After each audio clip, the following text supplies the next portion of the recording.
there is a house unlike most. It sits a fair distance away from town, not too far as if impossible to travel by hoof, but that perfect distance away that makes those that visit it question just why they're going there in the first place. It is an old house, made of brick and cement and wood and nails. What went into the construction of the house is of the completely ordinary variety. What lives in the house is something altogether different. But perhaps the term lives is not the correct term at all. I occupy that old house. I am that old house, actually. Most of my time is spent asleep, my senses unresponsive to the area surrounding me. When I wake, I effortlessly feel every inch of my being, the shattered windows that like slamming shut unexpectedly when a visitor leaves their hoof on the windowsill for too long, the creaky doors that bang shut at all hours of the night, the faded paintings that constantly tilt to one side no matter how many times they've been realigned. I can feel the thick layers of dust on the hardwood floors, the discarded kites and balls ponies accidentally toss upon my roof, only to be left behind once they realize just what house they've been trapped on. I can also feel the dry and shattered bones of a young colt that tried to show just how brave he was to all of his friends, oh, so many years ago. Bones still waiting to be found amongst a pile of rubble in the house's deep and dark basement. And now, for the first time in ages, I feel the cautious steps of tiny hooves upon my porch. This place doesn't seem all that safe, says the little one that enters the house first. By her voice, I can tell she is young, just a filly, perhaps the same age as I when I first entered this horrid place. Her soft voice carries an accented flair. But I'm sure if Applejack and Big Mac made a weekend project out of it, they'd have this place gilded up in no time. She pauses to take in the wide living room, the blood-red couch in front of the fireplace, the half-rotten rug below it. Don't step on that bug there, Sweetie Belle. Eek! Shouts the one named Sweetie Belle, her hooves jumping onto the entryway carpet. If I wanted to, I could rip that very fabric from underneath her, toppling her to the ground. I could inch the disgusting couch and the scratched and chipped end tables in her direction, levitating them in the air and causing both of those small ponies to scurry away from my house as fast as their little legs could carry them. But that is not what I want today. I want them to come inside, and I want them to stay. It is lonely here in this mostly forgotten place, and company is hard to come by. Thanks, Apple Bloom, Sweetie Belle says, daintily wiping her hooves on the carpet. A third pony enters the house and immediately goes to a framed painting tacked to the wall. I cannot see this particular painting, but I remember looking at it once upon a time. It is of a small lake with a tiny boat at its center, the sun rising over the mountaintops far into the distance. It was of this painting that I thought about all those years ago, right before I opened the door to the house's basement and tumbled away into darkness. It was of this small boat that came to mind, so peaceful and unmoving as I bled out on the concrete basement floor, with a broken leg and a shattered, jagged rib stabbing a hole through one of my lungs. How odd it is that in the tight grasp of death, I do not think about my parents or my only sister. Instead, I think about some painting I had only seen just seconds prior. Such a simple painting, too. I can no longer remember the pain of my death. It had been so long ago. I am thankful for this, although I wish I could forget more about what it was like to be alive. Sadly, I still know I had parents and a sister once upon a time. Their appearances blank to me. My feelings for them have disappeared long ago, but not their memories. I still understand what it is like to live and love, and be loved in turn. That is my largest weakness. Should I wish for my soul to finally leave this place, I must destroy all knowledge of what it felt like to be alive. That picture sure is creepy, huh, Scootaloo? The one named Sweetie Belle joins her friend close to the wall. Together they travel from picture to picture until coming to a stop by the living room's tall brick fireplace. It may look old and in dire repair to those that enter this house, but with a mere thought, I could give it life again. Red and yellow flames, hungrily licking at the blackened bricks surrounding it. Scootaloo sidles up next to her friend and whispers to her, "How long do we have to stay here again? I mean, it's not that I think it's scary or anything. This place is just so dull." Just until we show Diamond Tiara we're not afraid of this place, or until she gives up and goes home. Sweetie Belle thinks for a moment. I'd give her 10 minutes tops.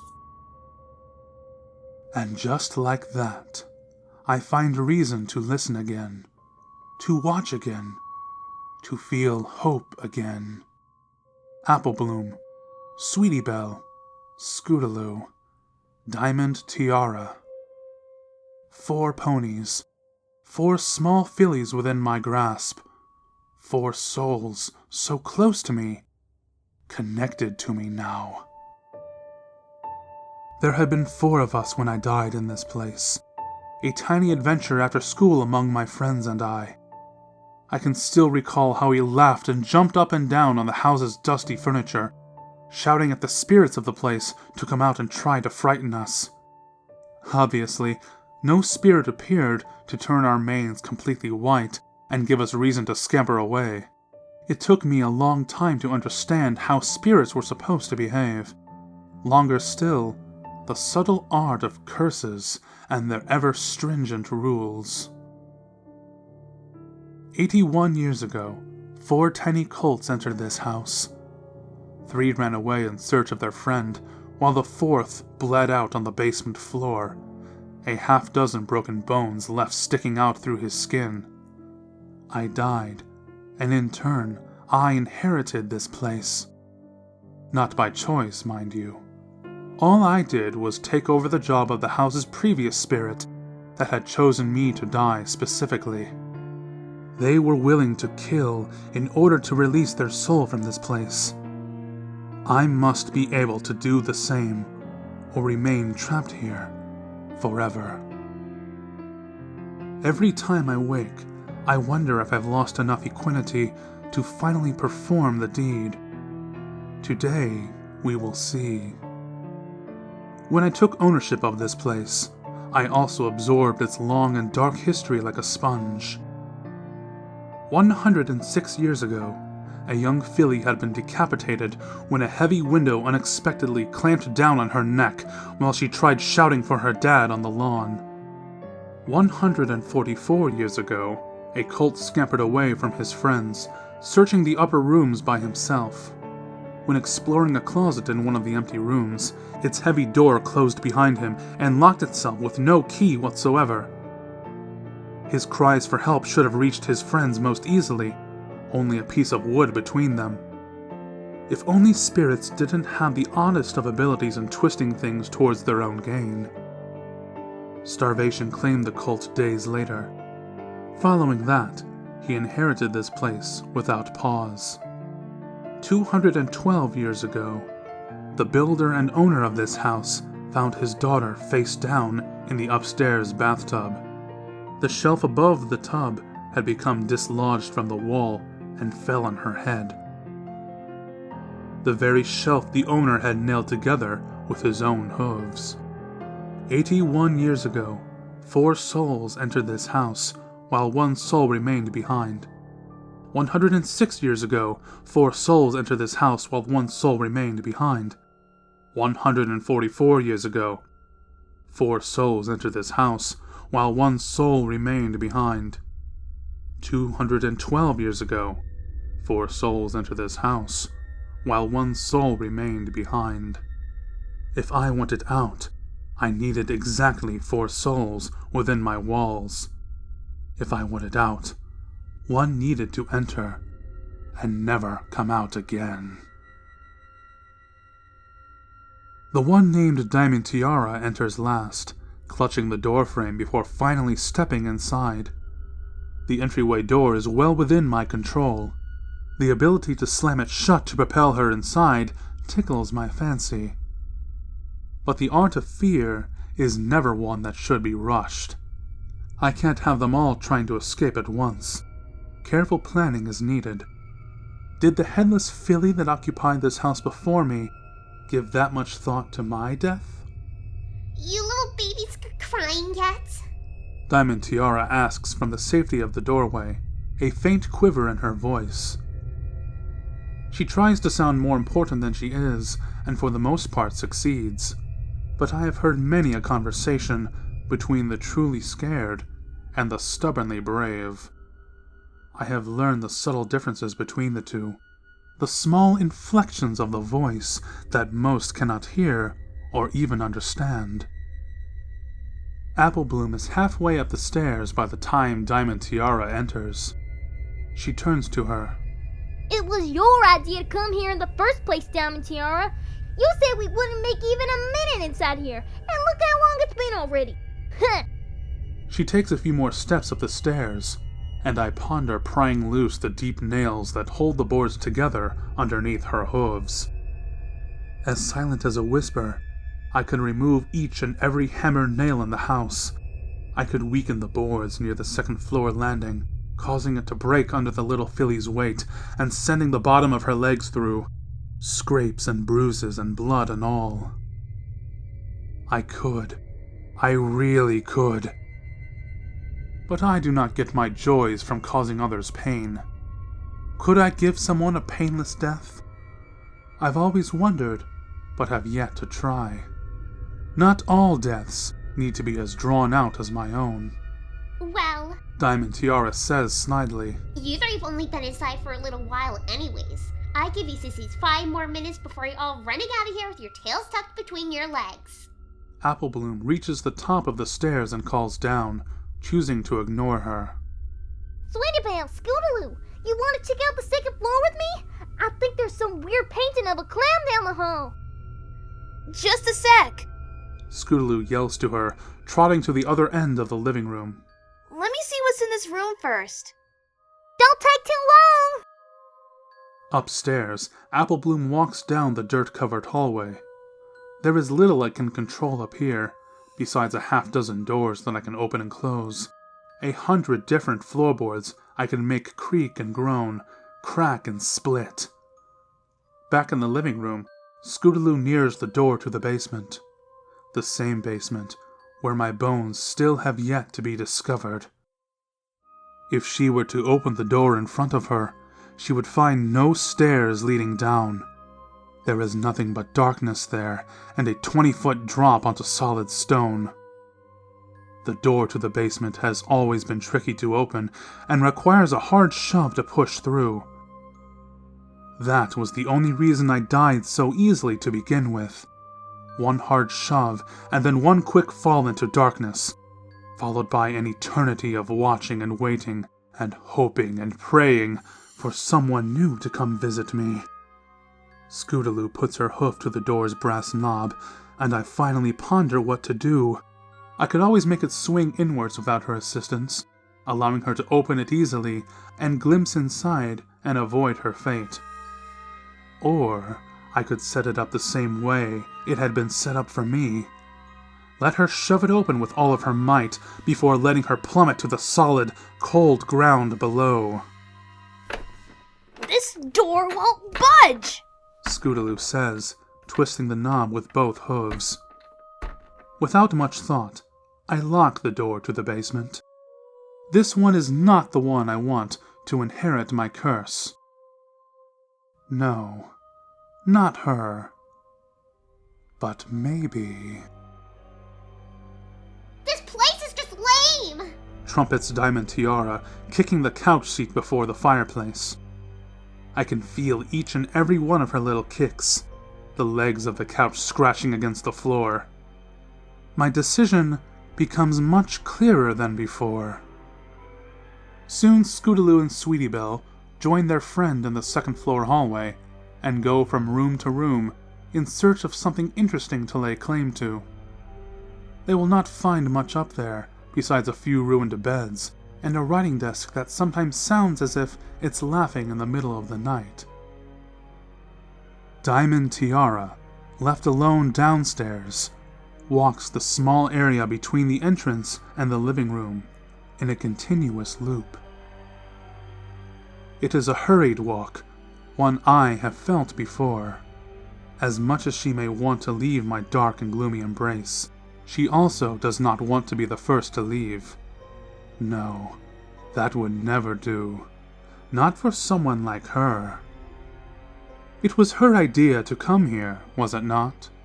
So it only makes sense that it should be her that inherits my burden and sets me free from this place. The filly known as Diamond Tiara moves to the couch and sits along its edge, careful to brush away as much caked-on dust as she can. She crosses her hooves over her chest and huffs angrily to herself. Upstairs, the other three laugh as they open a closet to find an old pink unicorn doll. Someone had left it up there many years ago. I have no power in removing it. If I could smile, I would. I had forgotten it was there at all until this moment. I may be the age of a very old pony, but I died very much still a child. I wish you'd just hurry up already. Diamond Tiara says, before huffing out again. I feel a little remorse as I remove a series of nails from the rafters high above her. Rusted and bent, it does not take me long before the small bit of wood in the ceiling comes loose and descends to the room below. On the side of her head it strikes her, and she drops forward, coming to rest on the edge of the long red carpet on the floor. Her breath is warm against me. A steady breath. The hit only knocked her unconscious.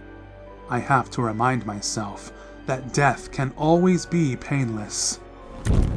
I think about a roaring fire, and it roars to life in the blackened fireplace, giving warmth to the dusty room that hadn't been felt in years. Soon, I turn the fireplace into the image of a mouth made of flames, its tongue becoming the blood-red carpet where the filly collapsed to. I drag my carpet tongue towards my makeshift mouth, dragging her towards the fireplace's hungry flames. One pull. Two. Only when she becomes inches away from the flames do I stop and hesitate. An image flashes in what's left of my thoughts. Another filly. With the image comes an odd feeling. But of what? Remembrance? I remember I had a sister once. Had that image been one of her? I'm sure my sister must have been sad when I died. Would this filly's parents be sad if she never returned to them? Would her siblings be sad if she had any? I don't like this unexpected feeling. With another thought, I extinguish the fire and shove the filly away. A moment later, she stirs and stands, twirling on the spot. Then she runs from my house as fast as her small hooves can carry her. And just like that, 4 becomes 3. And now any chance of passing along my curse has come to an end. I am almost sad from the news. Perhaps numb is the more correct term. Maybe in another 100 years, I may finally perform the wretched deed. I only need to wait until what's left of my equanimity is stripped away from me. No more memories or feelings to weaken me. Time has the ability to weather most everything eventually. Until then, I will wait, and I will listen.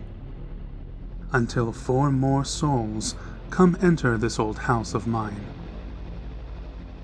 This old house, that is me.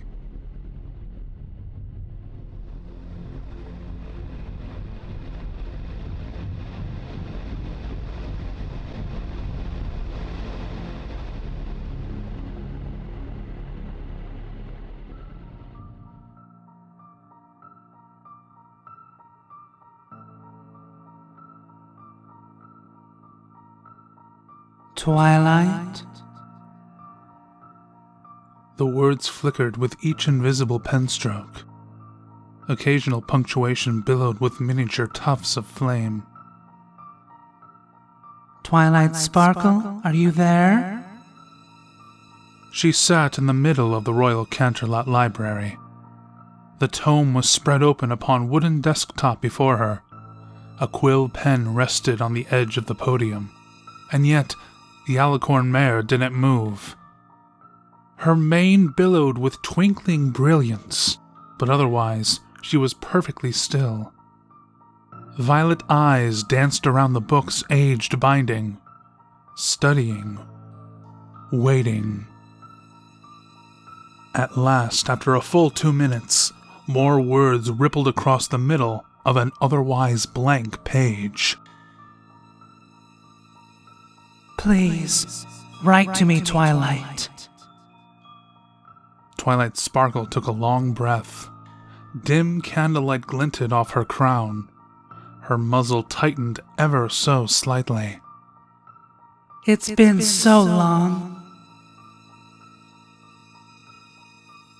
Silence. Is it my fault? Have I been a bad friend? Twilight inhaled deeply. She clenched her eyes shut and brought a hoof up to rub her aching head.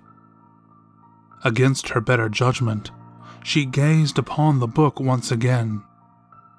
What she saw made her coil her majestic wings tighter by her side. Please, let me make it up to you. Just trust me. I want to be friends with you again. A lump formed in Twilight's throat. Her eyes darted towards the quill. The tip of her horn glowed with telekinetic energy, but dimmed. She had nearly picked up the pen. Nearly. More flickering, a streak of yellow. Reluctantly, Twilight looked at the book yet again. I want to be friends with every pony. Isn't that what you've always wanted of me? Twilight breathed harder and harder. Her muscles locked in place, and she felt the onset of shivers. Don't shut me out. I promise. I will be good to every pony again. There was a slight whimpering sound under the princess's lips. At last, she gave in. Her hoof reached for the pen this time, but just as the fetlock brushed up against the feathery quill... "Twilight?" It was a deep voice, rumbling. Outside the window to the library, a set of purple scales glinted in the setting sunlight. A massive beast shifted by, shaking the stone foundation of the palace. At long last, an emerald eye slit lowered into view, peering into the candlelit room. "Twilight, why is it so dark in here?" Twilight blurted her reply in a bitter tone. "What is it that you want, Spike?" The eye slit narrowed slightly. "I'm sorry, Your Highness," the voice rumbled. "I didn't know that you were still busy brooding." Twilight sighed. She raised a hoof in a half-hearted attempt to block the book from the large dragon's eyesight. "I'm sorry. Lack of sleep." "What for this time?" She didn't answer. He shifted his weight outside. A large claw pointed past the eastern ramparts of Canterlot. "It's about 20 minutes until the commencement of the Flurry Heart Monument. Are you going to appear before your subjects this time? Or should I tell the council that it'll be another no-show? I'll be there, Spike, the princess said firmly. I'm a lot better now. You know this. Well, the public could certainly use the proof. He snorted fumes, and Twilight caught a pallid flash of smirking teeth. The castle stones rumbled once again. He was walking away, and this threw Twilight into a panic. Spike? She stammered, a bit too loudly for her own good. Drawn by the nervous lilt in her voice, the dragon instantly swung back to peer through the window yet again. Yes, Twilight? Twilight's sparkle fidgeted noticeably. She had to reach a hoof up to straighten her crown before finally speaking. Do you remember Sunset Shimmer? The emerald eye slit narrowed thinly. Spike was evidently taken back by that question. Of course I do, Twilight. She was like family. An uncomfortable silence followed, so he punctuated it. What would even make you ask that? Do you think I did the right thing? Twilight asked in an anxious tone. Burying her with the book? You mean her journal? Magic never had a place in that world, Twilight said. Her voice tightened into a dry knot, but she nevertheless managed to speak. It caused too much havoc for the geode bearers. Sometimes I wonder if I should never have jumped through that mirror to begin with. They're all better for it, Twilight, Spike said. Every human who lives there does so thanks to your influence, and for the accomplishments Sunset Shimmer did. You were her inspiration, after all. Twilight gazed off at the amber horizon beyond her scaly friend. Have you been getting enough sleep lately, Twilight? Twilight didn't answer, and yet she did. I'll be at the monument shortly, Spike. Tell the guards to expect me. He marched out of view with a flick of a setter stick tail. As you wish.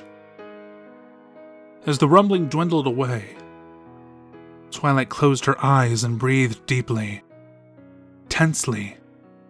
Her muzzle formed an iron frown. There was a crackle of magic in the air, accompanied by the resonance of a tiny flame. Twilight gazed angrily at the tome beneath her. Fresh words were splashed across the pale parchment. Do you think I've forgotten my lessons? Is that it? Twilight seethed through clenched teeth. With a flick of the hoof, she grabbed the pen, stabbed it into an inkwell, then wrote swiftly beneath the last stretch of words to appear. This conversation is over. Orange letters burned into the page before the princess was even done with her pen stroke.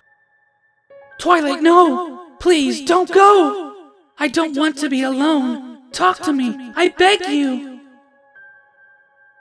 Twilight fought the urge to hyperventilate. She dabbed the pen in ink once more and, shaking slightly, she managed to write back. You are not Sunset Shimmer. There was no immediate response this time. But Twilight's sparkle was far from done.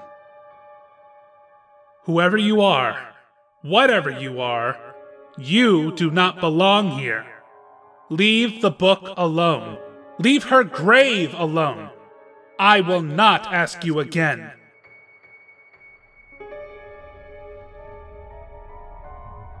All was still. Silent. For minutes, nothing emanated from the tome lying before Twilight. And yet, the princess lingered. She bit her lip.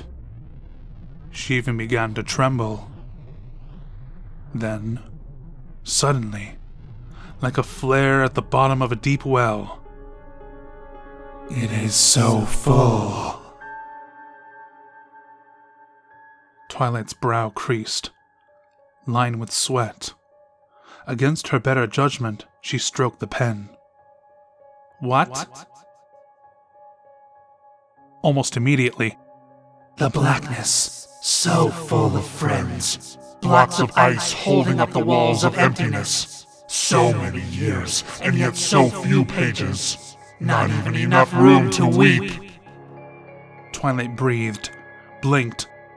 I do nothing but listen to them, Twilight, like a good apprentice. Twilight panted and panted. Her eyes darted all over, rolling. Do you want to know which ones died hating you the most? A whimper, rushing hooves. We're waiting for you. Twilight's sparkle slammed the binding shut. She sat in place, awash in sweat. It took several trembling moments. At last, as the sun began to disappear beyond the window, Twilight stood up, carrying the book beyond the penumbra of candlelight.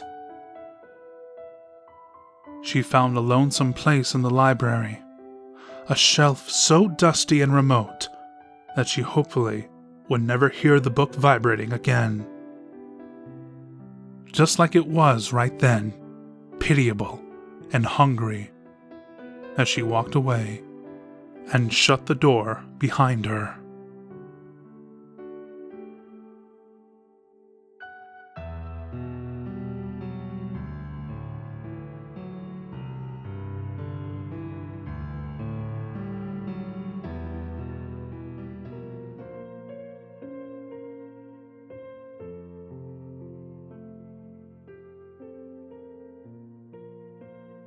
Fluttershy surveyed the mess on her front lawn with a frown. It had been a bird at one point, that much was certain. There were feathers everywhere. More feathers than most ponies might think could come from a single bird. But she'd seen this play before and knew how it ended. The feathers were colorless down, spread out over a wide swath of grass. But here and there she spied sturdier pinion and covert feathers, all gray striped with blue. A blue jay, then, and... oh, yes, there was its head. Birds, as a general rule, didn't have very expressive faces, but it looked rather surprised. Wonderful. She hadn't even eaten breakfast yet, and she was already cleaning up after something else's. A weasel or fox, probably.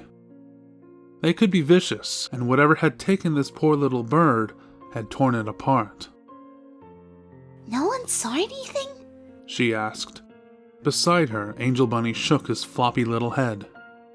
The critters who shared Fluttershy's home were giving them a wide margin to work. They weren't frightened. They were, after all, wild animals, and death was simply a part of life for them. Mr. Blue Jay's untimely demise was unusual for her front lawn, but not unusual in the forest. Few animals would remain near a fresh kill unless they were interested in eating or stealing it, and she fed them well enough already. She looked up from the lawn. Directly ahead lay the acres of dark wood that bordered the everfree forest. Somewhere in there was a predator with a belly full of bird. It wasn't the animal's fault.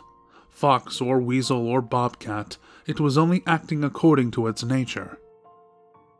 Later in the day, she would go searching for it. A few words should dissuade it from returning. She started sweeping the feathers into a pile. The animals who shared her home wouldn't mind the mess, but other ponies might. They sometimes lacked her understanding of nature and its ends. The woods near Fluttershy's cottage were dark, even in the mid-afternoon. Fall had stripped the canopy overhead of half its leaves, but those that remained, in all their many colors, still conspired to block the sun. It was closer to night than day on the soft, moss-covered floor. She had the blue jay's remains, feathers, head, and a few bits of viscera, and dumped them out of her wrap onto the ground. She wiped the canvas of the springy moss and tucked it into her saddlebags.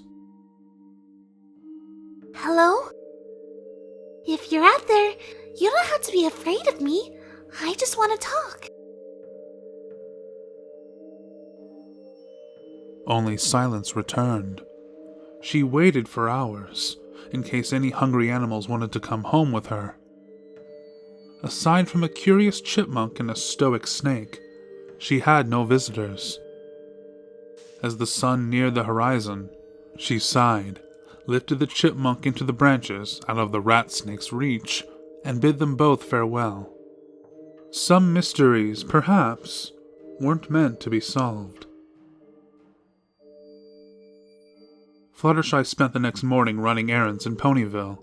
She was up early, before the sun was more than a pink suggestion in the east, and by the time she returned, laden with groceries, it was well on the way to mid-morning.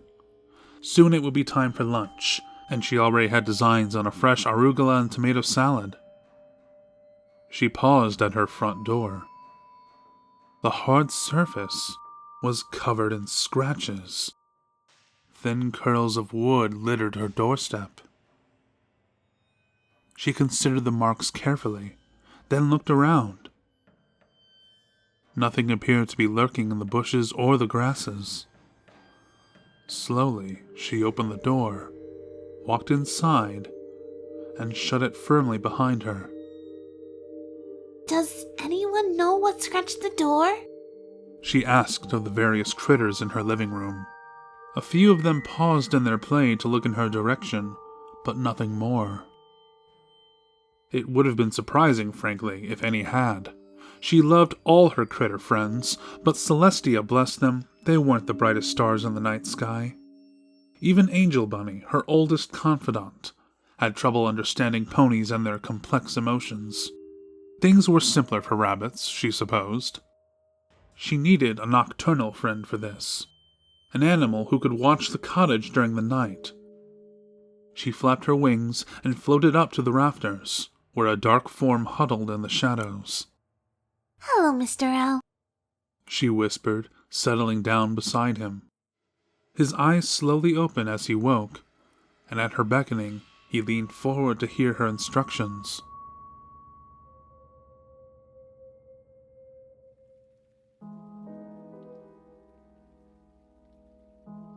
Mr. Owl was missing the next morning. She spent hours flying through the woods, stopping at each hollow tree where an owl might make a home. A few were occupied, but not the owl she wanted. By the time she returned to the cottage, lunch had passed, and her woodland friends were cranky with hunger. She apologized to them as she passed out birdseed for the birds, and cantaloupe for the tortoises, and sugar-dusted carrots for Angel Bunny. None knew where Mr. Owl had gone. Later, after the sun had gone down and her animals surrendered to their natural rhythms, she sat by the fire and brooded. Angel Bunny dozed beside her, his legs twitching in response to some rabbity dream. She wondered for a moment whether he was chasing or being chased. Some animal, it seemed likely, had taken up residence in the woods outside her home. Some animal viewed her woodland friends as convenient snacks. She was not offended by this. Cats had just as much a right to life as birds, much though birds might object. Cats were simply following their nature. But still, she couldn't have a wild predator trying to claw its way into her home. Her home was a refuge. Outside in the forest, the law of nature might rule, but in this cottage, she was God. Something would have to be done. She carefully picked up Angel Bunny, deposited him in his nest, and turned into bed for the night.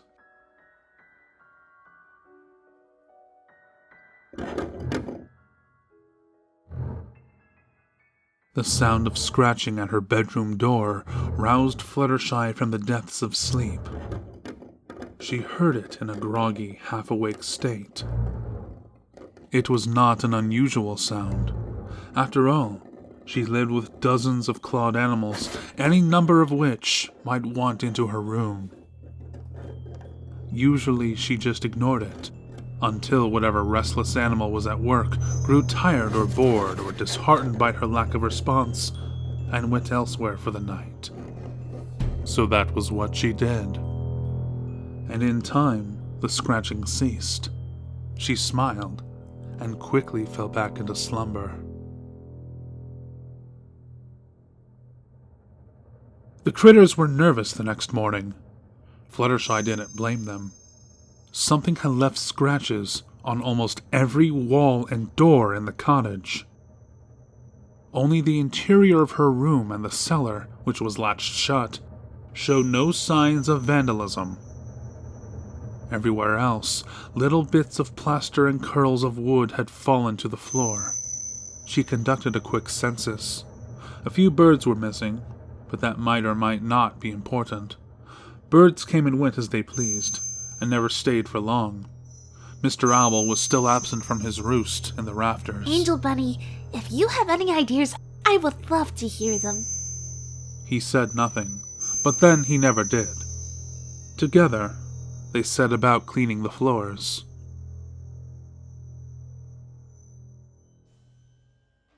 Wait, Twilight Sparkle said. it's inside your cottage? I think so. I don't know how it would scratch the walls if it wasn't. Twilight paused at that, her mouth halfway open in the act of responding. She closed it, gave Fluttershy a look, as though she couldn't quite tell if that answer was an insult or not. Then apparently deciding that, of course it wasn't. This was Fluttershy. She nodded. That's kind of concerning, isn't it? Don't you, worry about what might happen at night? I live with a bear. Fluttershy said. You live with a dragon and a reformed sorceress who tried to destroy the world and the very concept of time itself in a mad scheme to get revenge. I have an omnipotent friend who is a literal personation of chaos. No, I'm not afraid of some animals scratching up the walls of my cottage. Oh, aren't you, still afraid of ponies sometimes? Fluttershy set down her tea. Ponies can be wicked, Twilight. Animals are just obeying their nature. If you understand them, they can never frighten you.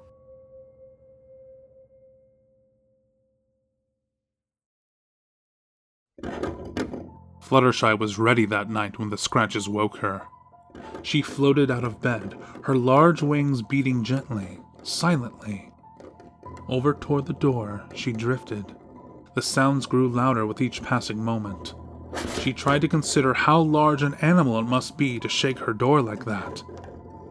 Fairly big, she decided. Not as big as a bear, but maybe the size of a pony. She took a deep breath, steeled herself, and pulled open the door. Nothing. Only darkness. She peered around the cottage's main room, the floor, and then the ceiling above her, because some animals like to hide on ceilings. Still nothing. Dozens of little critters filled the air with the sounds of their slumber.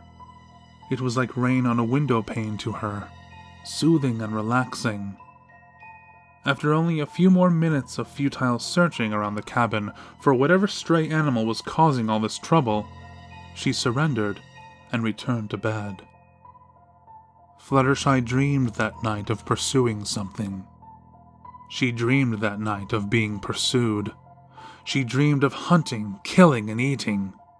She dreamed of her friends and her enemies, laughing with them, flying with them, swimming with them, even sleeping with them. Normal dreams, in other words. Embarrassing to talk about, but not embarrassing to experience. She smiled more that day, her friends said. She laughed more freely. Something about her seemed more alive. Fluttershy was already awake when she heard the scratches the next night. She'd been waiting for them. Silent as a hawk, she drifted through the air of the bedroom, slowly opened the door, and landed in the hallway outside. The scratching was coming from the main room of the cottage. She waited for her eyes to adjust to the dim moonlight pouring in the windows, then headed toward the stairs. The sounds grew louder. At the top of the stairs, she paused. An odd, unplaceable grunting sound mixed with the scratches. She took the stairs slowly, one hoof at a time, carefully avoiding the spots she knew would squeak. She had a lot of practice at this, moving around silently at night to avoid waking her critter friends. In seconds, she reached the base of the stairs and saw the source of the sounds. It was a pony, a Pegasus, hunched over something, tearing at it with its forelegs. She must have gasped, for it jerked and looked up at the sound. Blood smeared its muzzle, but most of all, she saw its eyes. A bright cyan that glowed in the darkness. Bright cyan eyes like hers, filled with lust and hunger and insanity, and the not Fluttershy pony opened its mouth to expose teeth like diamonds, and some pony began to scream and...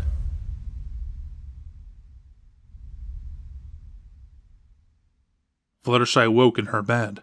She stifled a scream, every muscle locked in place. The dream that seared her mind was already fading, leaving behind only those bright eyes. And in moments, that memory was gone as well. And she could not remember why she was so frightened. The dream that seared her mind was already fading, leaving behind only those bright eyes. And in moments, that memory was gone as well, and she could not remember why she was so frightened. Something caught in her throat. She coughed and spat up a bit of down. The loose, fluffy feather drifted down to her sheets. She stared at it.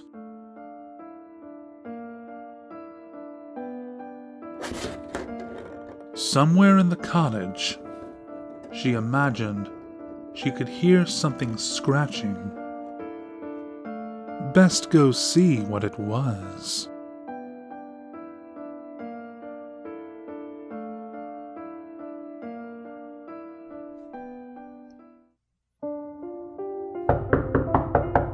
Twilight Sparkle awoke early in the morning to the sound of incessant knocking at her door.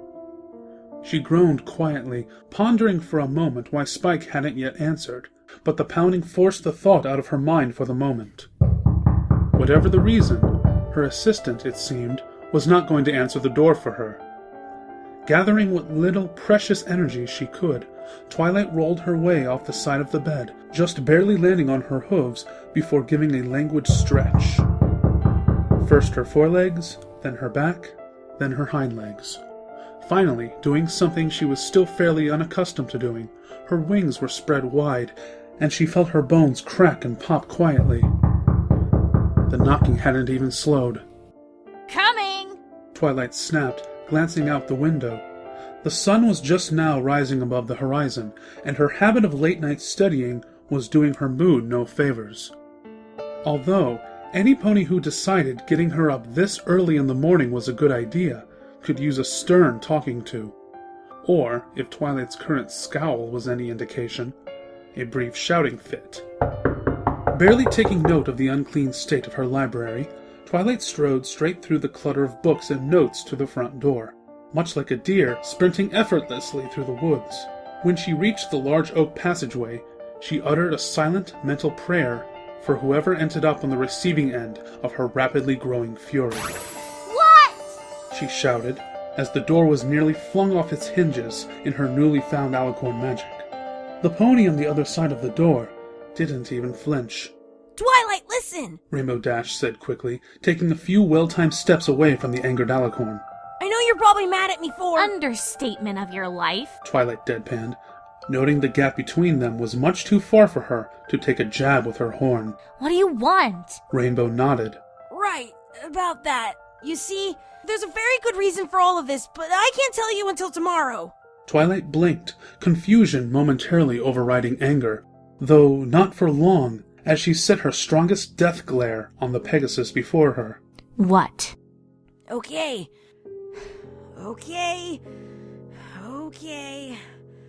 Rainbow just kept repeating it to herself for nearly a minute, staring at the ground and breathing in huffs, as though she'd just run a marathon. Finally, she looked up. Twi, I gotta say, you're a really good friend. A really, really good friend, and I wouldn't trade that for the world. Twilight's mental faculties came to a full stop. Even her burning anger ran low on fuel as she ran over the unexpected statement. Eventually, she offered a quiet, You too? Rainbow shook her head furiously. No, I gotta do this right. She seemed to be talking more to herself than Twilight, or to some pony else, like a pony were sitting in a brush nearby, watching her. Perhaps it was a prank? Alright, okay. Well, I guess the best way is to just get it over with, right? Twilight squinted at her unusually uptight friend. The closer she looked, the more she began to notice. Rainbow's mane was normally unkempt, but now it looked as though she'd put it in a blender this morning. Her wing was a mess, looking like she hadn't preened herself in months, and her eyes were bloodshot. When was the last time she'd gotten a proper night's rest? Rainbow, are you okay? What, me? No, I mean, yes, I'm fine. She went off again, repeating fine over and over, to the point where it no longer sounded like a real word. Rainbow. Twilight repeated, carefully leaning down to try to catch the mare's gaze. She'd gone from furious to concerned to downright scared for her friend's mental well-being. Would you like to come in? Rainbow's head snapped up, eyes wide as dinner plates as she stared. No? She paused, looking up to the sky. No, I don't have time. Or do I? I do have time. No, I don't. I'll make time. So yes, I would like to come in. That sounds right, doesn't it?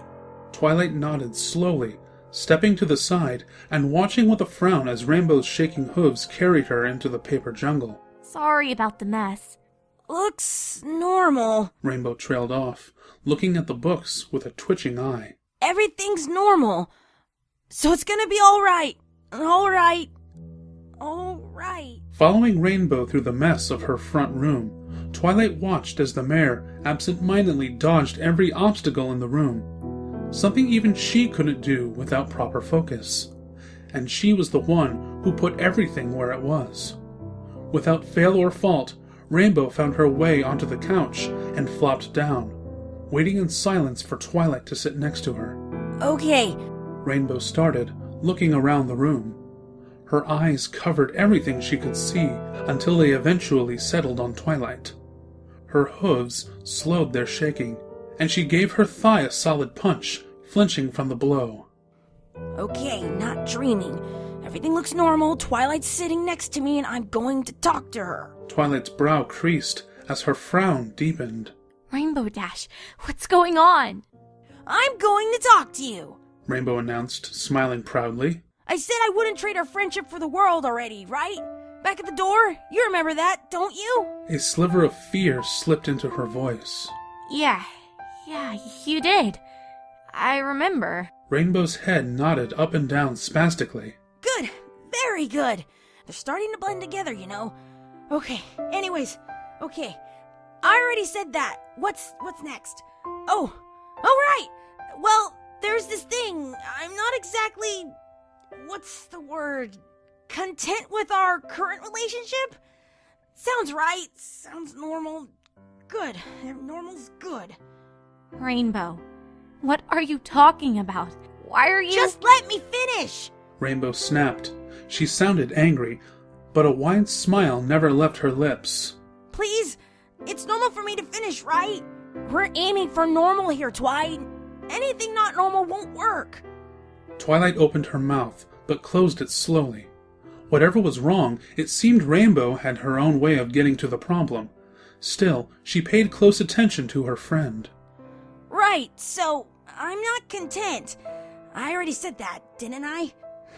Of course I did! So what I'm trying to say here is that I like more than just friendship with you. Rainbow, are you? I love you, Twilight! Rainbow shouted suddenly. A deathly silence fell over the library immediately after. Even the books seemed to be quieter than normal. Nothing moved, nothing spoke, nothing breathed. After a solid minute of silence, Rainbow jumped off the couch. No! That wasn't normal! Stupid me! Stupid! Twilight blinked, staring at the mare, as she paced around the cluttered room, still muttering to herself. Rainbow? She ventured slowly, standing up and reaching a hoof out to catch her friend's shoulder. It's not going to work! Rainbow yelled, turning around and staring, half fearfully and half desperately, at Twilight. It all has to be normal! If it's not normal, it won't work! Would you describe that as normal? Quite frankly, I wouldn't describe anything that's happened today as normal. Why are you? Exactly! Rainbow took to the air, flapping her wings and scattering loose paper everywhere. Twilight cringed as she watched ink spill and book towers topple. Hey, You'll be fine tomorrow! Rainbow said dismissively, waving a hoof nonchalantly in Twilight's direction. Rainbow, will you take a breath for 1 minute and tell me what the hay is going on with you? Twilight demanded, stopping her hoof on the floor and using her magic to grab Rainbow's tail before she could fly away. Ever since you got here this morning, you've been acting, well, crazy. Now this? What's going on with you? Rainbow growled low in her throat, obeying the tug of Twilight's magic and landing on the floor. You never believe me when I tell you! I've tried so many times, but you just don't get it! It's not a joke, I'm not pranking you, I'm not lying! I'd Rainbow Dash love you, Twilight Sparkle! Why is it so hard for your egghead mind to understand? Twilight sighed quietly, releasing her hold. I need you to calm down, okay? Do you think you can do that for me? Huffing, Rainbow scraped at the floor, looking over her shoulder skeptically. After a moment, she nodded. Fine, whatever, I'm calm. Nice and normal and calm. Good. Now from the top, explain to me what's going on. Twilight instructed, guiding them both back onto the couch. Well, this is new. Rainbow muttered to herself before looking back to Twilight. I came here to ask you out on a date, Twilight, but you said no. Twilight tilted her head. What do you mean? I haven't said no yet. You actually didn't even ask me out on a date yet. No! Rainbow shook her head roughly. I mean yesterday, or today, or maybe a month ago. I don't even know anymore. It all seems the same. But the important part is that I asked you out on a date and you said no. I was pretty upset, but I got over it. And I went to bed that night, and I woke up in the same day. You mean you woke up later in the night? Again, Rainbow shook her head. No, I mean I woke up that day. As in the morning of the same day, not the next day. I came to your house again and you didn't remember anything. Rainbow, that's simply not possible. I haven't seen you in a few days. You were in Cloudsdale at the big weather meeting, remember? You were supposed to get back last night. Twilight, I barely remember that. It's been so long. Almost a year, I think. I was keeping track of the days once I figured it out, but I stopped. Twilight placed a gentle hoof on Rainbow's shoulder. That was just yesterday. No, it was months, years. I don't even know. It wasn't yesterday. Yesterday I flew into your bedroom, woke you up and kissed you. Do you remember that? What? What are you talking about? Rainbow threw her hooves in the air. Exactly! You don't remember! I don't know how or why, but somehow, every night, I wake up the same morning every time. I can remember what I did the previous day, but no pony else does. It's like I'm stuck repeating the same day over and over. It's not just Ponyville either. I've flown to Canterlot and talked to Princess Celestia. She doesn't remember a thing the next day. I figured the only way to fix things is to act normal. Just keep being normal. Doing everything as I would normally. and things would go back to normal, right? Rainbow, I don't think... It's the only thing left! I've tried everything! This must be the dozenth time I've told you about what's going on, and you never believe me! One time Princess Celestia had me arrested, and I just woke up back at home! The only thing I have left to do is what I would have done normally. Ask you on a date, only for you to say yes instead of no! It never worked! It's the only thing that never worked! Twilight held up her hoof, silently asking Rainbow to stop. Hesitantly, she closed her mouth, and Twilight took a breath. Rainbow, what you're describing to me sounds an awful lot like a time loop. You've said that before, and you always say it's impossible! That's because it is. Are you pranking me or something? Rainbow's eyes widened. Am I? Do I look like I'm pranking you right now? This has been going on for months! Twilight nodded, thinking silently for a moment. Well, alright then. You say I've never said yes, right? Well, then, yes. I'll go on a date with you. But you did it! Rainbow smiled widely. You said yes! You finally did something new! Rainbow, are you... This is amazing! All it took was me completely flipping out on you! Why didn't I try that sooner? No, I did. It must have been exactly what I said. This is amazing! It's finally normal! It'll stop! I'll wake up tomorrow and it will actually be tomorrow instead of today! Twilight watched, concerned and slightly amused, as Rainbow took off and joyfully celebrated. She shook her head, chuckling quietly. This was all some kind of ploy to get me to say yes, wasn't it? You know, I probably would have given you a shot no matter what, right? You think? Rainbow trailed off, staring at her for a moment, before shrugging it off. It doesn't matter what you think. The important thing is that you said yes! We have to go on a date! It's been so long! What are my plans again? Something about dinner? Dinner and a play! That's it! I already made the reservations because I thought that there was no way you'd say no to my awesomeness! It's tonight at 7. I'll pick you up at 6:30! With that she was gone, took off out the window. Twilight watched her go, confused, more than a little concerned, and curious as to what the rest of the night held for her. The next morning, Twilight groaned as she awoke to the sound of some pony trying to knock a hole through her front door. She sighed, sitting up in bed and flinging the blankets off herself. The sun was just barely above the horizon, and apparently Spike had better things to do today than open the door for whoever was trying to get her attention. Getting out of bed, she stretched languidly and made her way down to the door. Navigating through stacks of papers and piles of books, which she really should have cleaned up already. Opening the door, and preparing to thoroughly chew out any pony who tried that hard to wake her up, she paused as she saw Rainbow Dash, sitting on her doorstep, crying. Rainbow? Twilight asked, anger being washed away in an instant at the sight of her clearly distraught friend. What's wrong? You don't remember, do you? Twilight frowned. Remember what?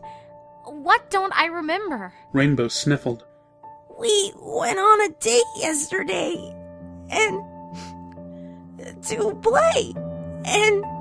How could I forget that? Twilight interrupted with a warm chuckle and a smile. I had a lot of fun with you. I even said we should do it again. Why wouldn't I remember? Rainbow's jaw fell open, her tears stopping in their tracks. She hastily reached into her wing and pulled out 2 crumpled slips of paper. I found these on my table this morning. I'm sorry. So sorry, Twilight. What do you... Twilight trailed off into choked silence as she recognized the paper in Rainbow's hoof. They were 2 slips of gold-colored paper, each admitting one to watch a play. Tonight. A play that she very distinctly remembered attending yesterday, where they took the tickets. You're stuck with me now.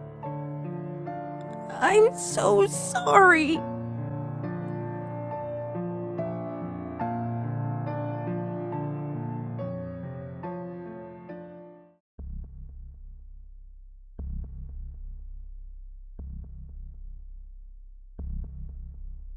Swallow.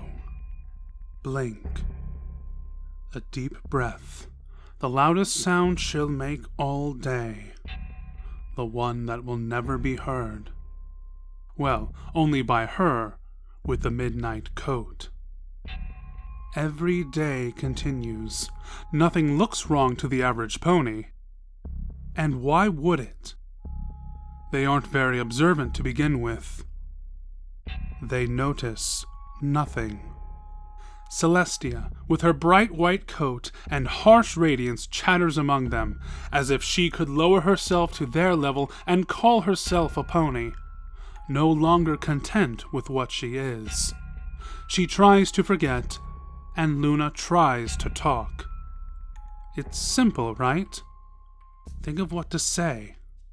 Open her mouth. Speak. Keep her voice level, steady, and audible.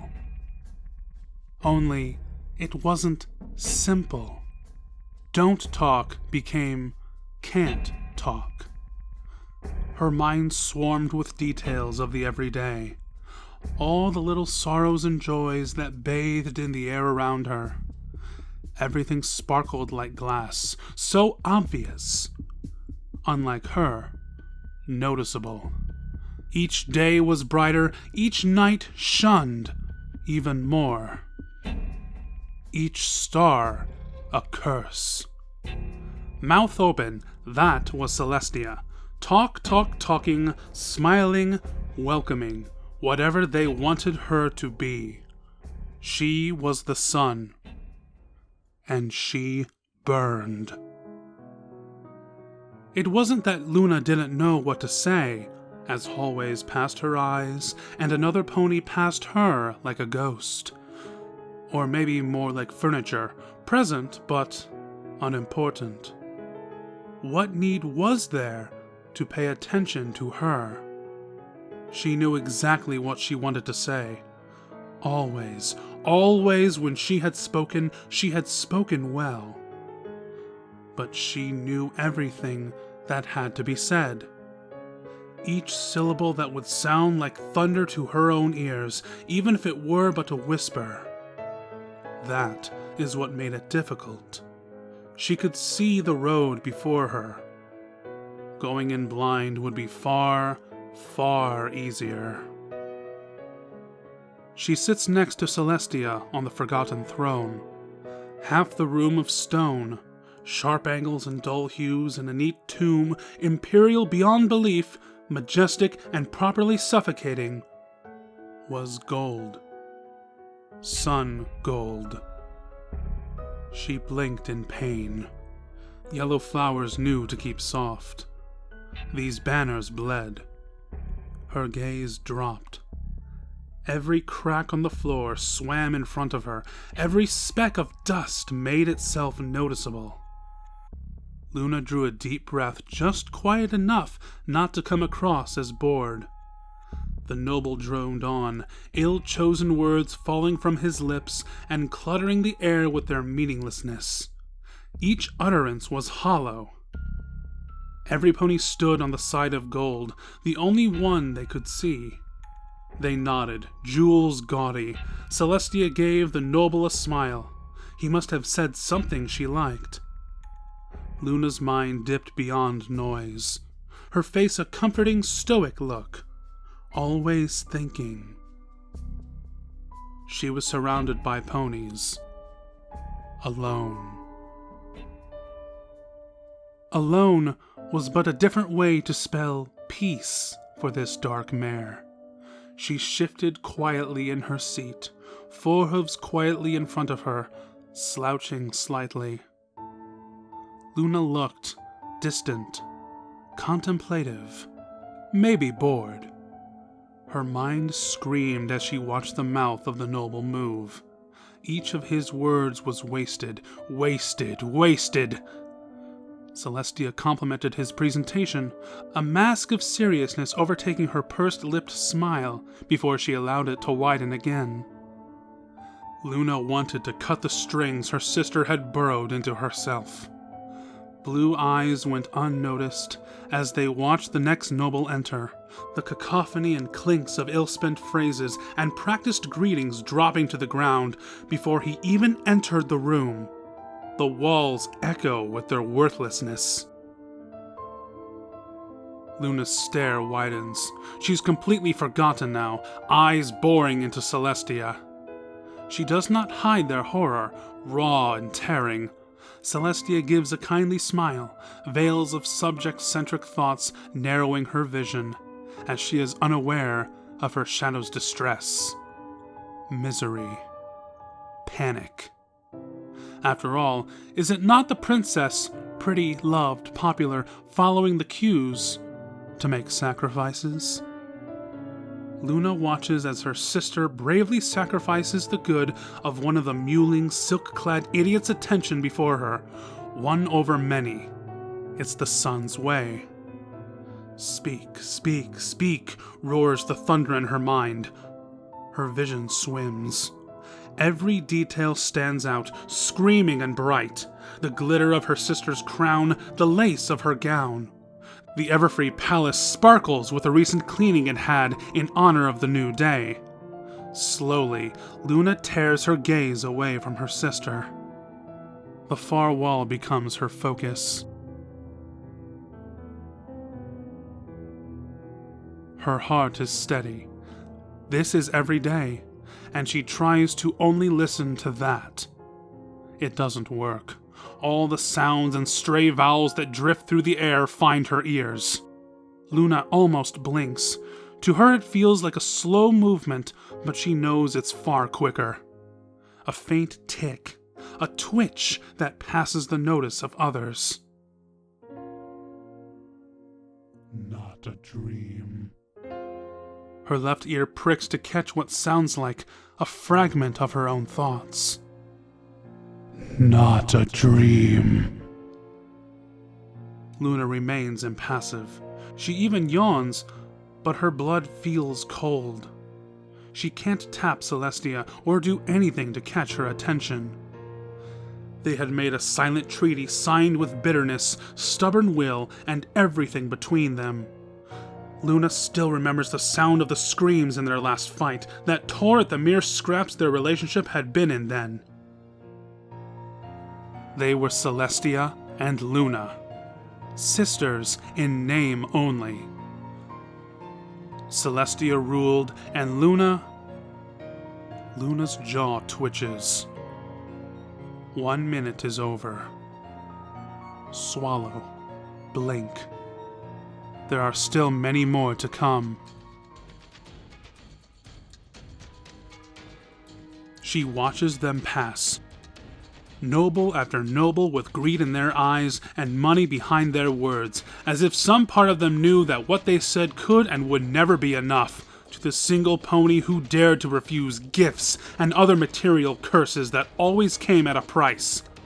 They sold their charity to the mare who sat on gold and gave her smile freely. Luna only smiled in memories, mirth only left over from distant recollections of youth. Happiness in words. All superficial things to be bought and sold for nobles. For ponies who, after the long winter that plagued them, finally had both. Luna felt anger rising in her throat. She bowed her head, parting her lips. Her mind overflowed with each declaration that would never be, till only her own heartbeat filled her throat.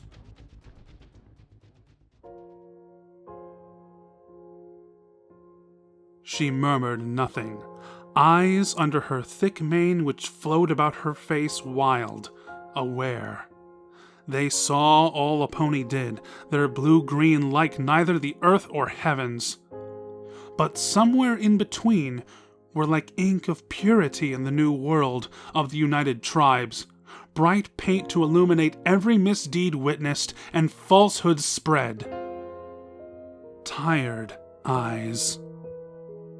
Mad eyes twitch once before calming just enough to pass unnoticed. Her head rises up, mane falling to her side, with more sound than she can muster. A natural regality is in the pose of the Dark Sister. She sits, always watching. Luna thinks herself like a mighty raven to her sister's praised dove. The noise drones on, polluting the castle background her mind has long wandered from. The indigo mare's feathers rustle. Her posture slackens somewhat. Swallow. Luna's muzzle twitches. Blink. Celestia's proud voice summons the next noble. And Luna's silent war rages on.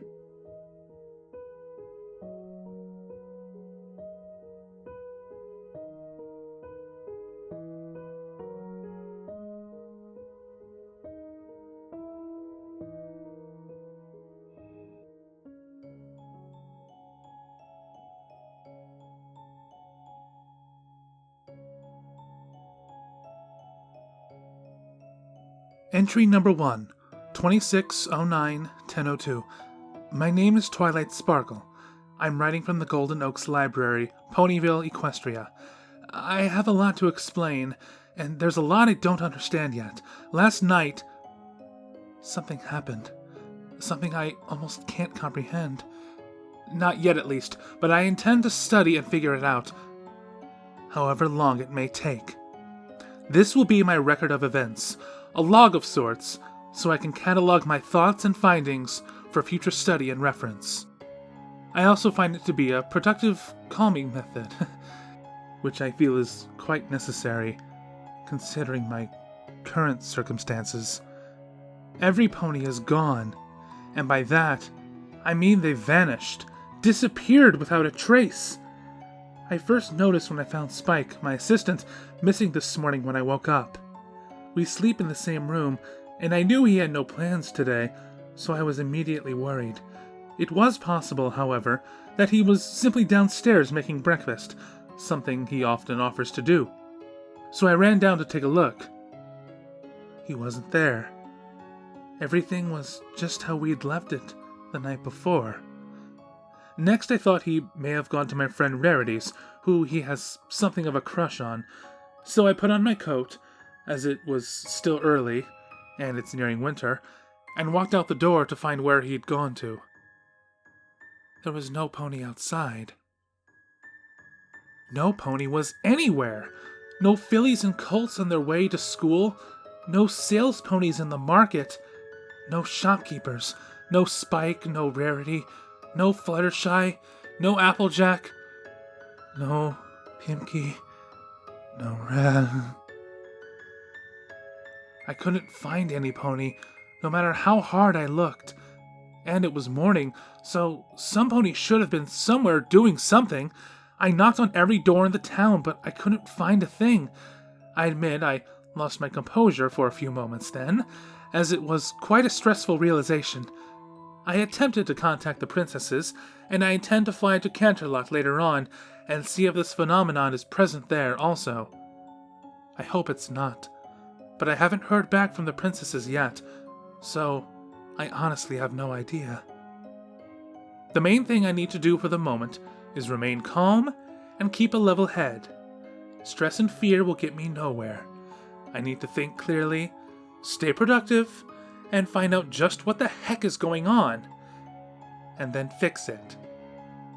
I will write more after my return from Canterlot, and to any future pony who happens to be reading this, wish me luck.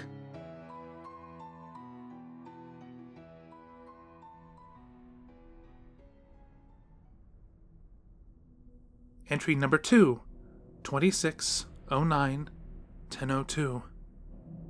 Unfortunately, Canterlot was just as empty as Ponyville. I made a dozen passes over the city, but I didn't see any pony, and the castle was empty too. Can't deny that it was more than a little disheartening to see.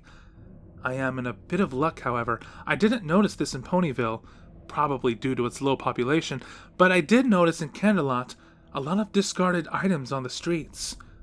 Wallets, the occasional top hat, all things ponies usually carry around with them. All just lying in the street, like litter. It's not a lot to go on, I know, but I think it's evidence that when the ponies vanished, they left behind any sort of clothing or other things they had on them at the time. Like in those science fiction stories, or that rapture nonsense those expelled loons tend to shout about. So, I think what happened was sudden, something no pony saw coming. Every pony was gone in an instant, quite literally. This theory does, however, raise more questions also. Why was every pony taken? Taken where? By who? Or what? And how? But most of all, why wasn't I taken? Why was I left alone? What's accomplished by leaving me behind? All these rely on the possibility that every pony is still alive and not just non-existent at this point. I can't afford to think like that. I can't. There has to be a way to fix this. I need to find a way.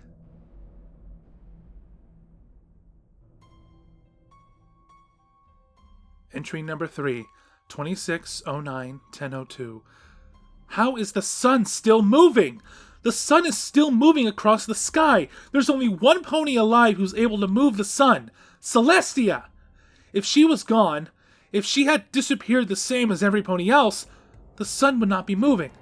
In fact, it would still be dark, assuming every pony had vanished during the night. Princess Celestia must still be out there. If she's still here, surely there must be other ponies.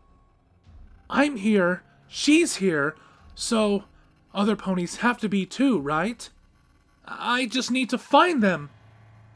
I don't exactly know how I'm going to do that yet, so I've got to work that out. For now, I'm going to continue with my research, try and find an explanation for all this. Who knows, Celestia might even come looking for me.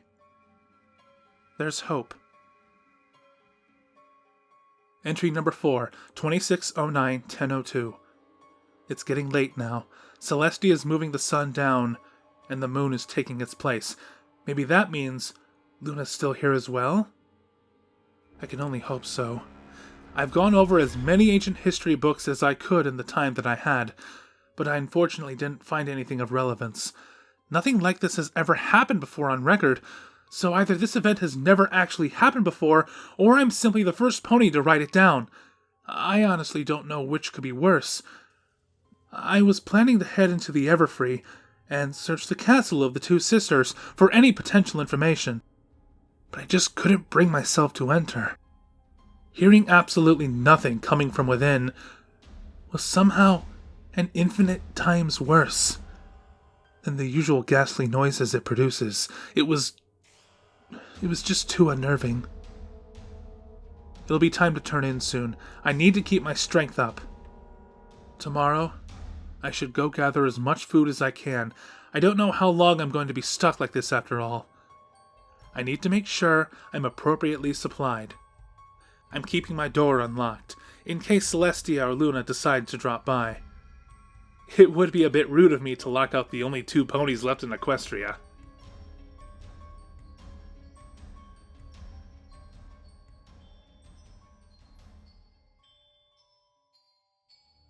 Entry number 5, 2709-1002. I didn't sleep at all last night. I couldn't. It was, of all things, too quiet for me to sleep. I am too used to the sounds of ruckus late in the night, the sounds of my neighbors arguing about something or other, the taps of Berry Punch's hooves in the dirt as she staggers home. I even miss Spike's snoring, How could you possibly miss something so annoying and so trivial this much? It just drove home the fact that there's no pony here. Nothing. And it's maddening. Entry number 6, 2709-1002. I went out and gathered as much canned food as I could from the local supermarket. The fresh food won't last as long, so I should eat them first. I hope the store's owner won't be too disappointed when he finds out that I essentially robbed him. Still, nothing research-wise, so I probably won't be making another entry for some time. I'll write something down when I have something to write. Until then. Note, from now on, I'll be using Ellipses' vocal inscription spell to record my entries. For those of you who don't know, it's a spell that animates a quill or a pen to write down the words that you say aloud, meaning I won't need to stop what I'm doing to write anything down. The spell is flawed, however, in that it can pick up background voices and write words you never said, but seeing as I'm alone, that shouldn't be a problem. Entry number 7, date 2709-1002. I just felt like talking aloud for a moment, and I'm recording just in case I ramble something of importance. Do you ever get that feeling that you're being watched? You're sitting by yourself, maybe enjoying your favorite pastime, and yet you can still feel it. A set of eyes that aren't there, watching you. Fixated. You look for it, and yet you don't see anything, no matter how much you search and how much you wait. I'm all alone. And yet, I still get that feeling.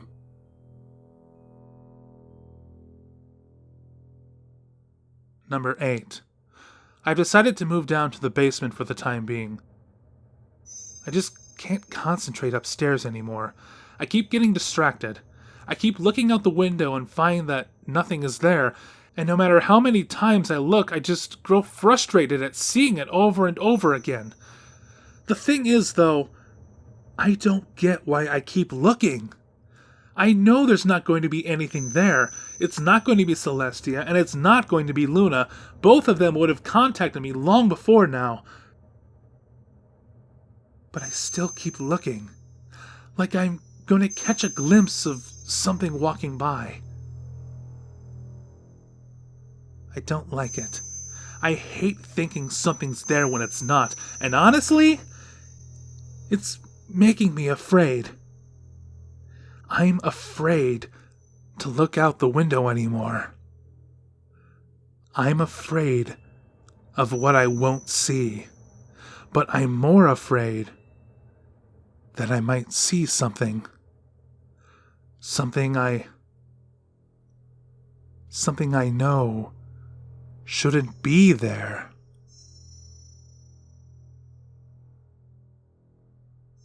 Entry, I don't even know. Why has this happened? Who's messing with me? Why did they take every pony, my friends, away from me? Is there some new threat out there? Is this just some stupid test? I don't get it. None of this makes any sense. What does any pony gain from any of this? Because it seems that the only pony this whole scenario was designed to affect was me.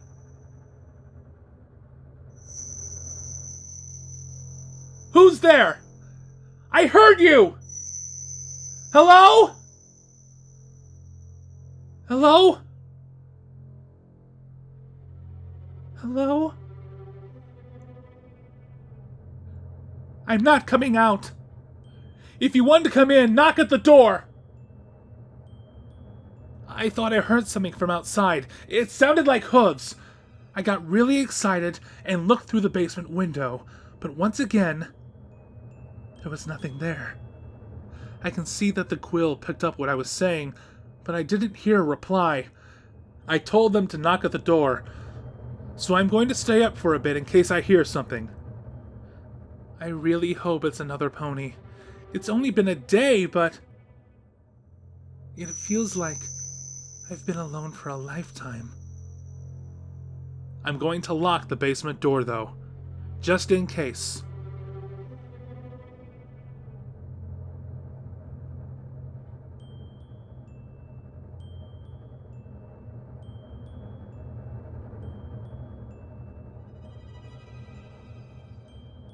You are mine.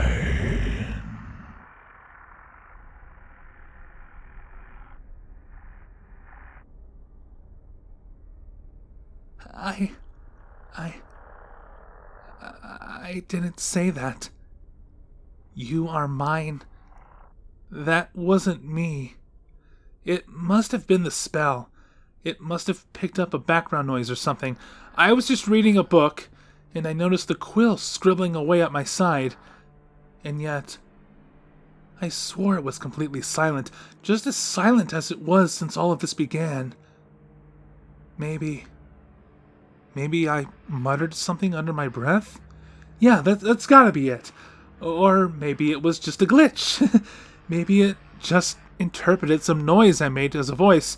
Or maybe a flaw in it made it write something down that was said long ago. It can't have been an actual voice. It must be a mistake. I hope it was a mistake.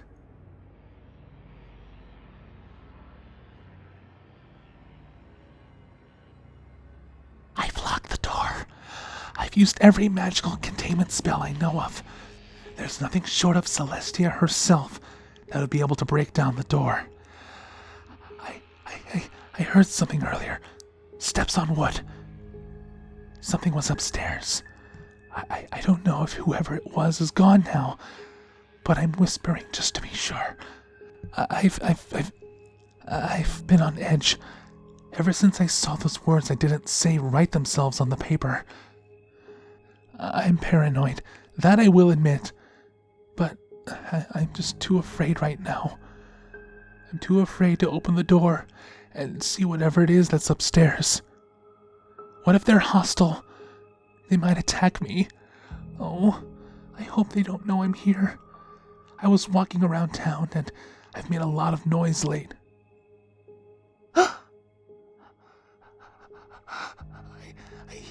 I can hear something. Footsteps. Just go away.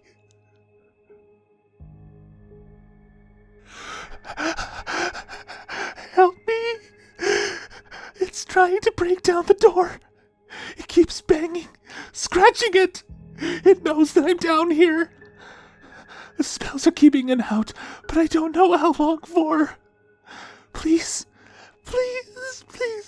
there needs to be somebody else. Don't let it get me.